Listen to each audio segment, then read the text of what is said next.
Ito, pakita ko sa inyo kung anong klaseng basil lang hawak ko rito. Ito yung sweet Orgenovese basil. Malapad yung dahon, makintab, smooth. Ito, yan.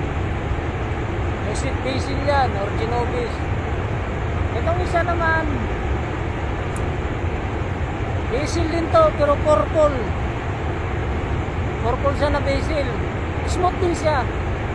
Karakteristik niya, pare lang siya ng Genovese. Pero ang kakaiba sa kanya, yung kulay niya, purple.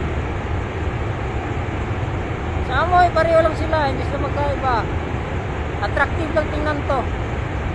Dahil purple siya. Ako.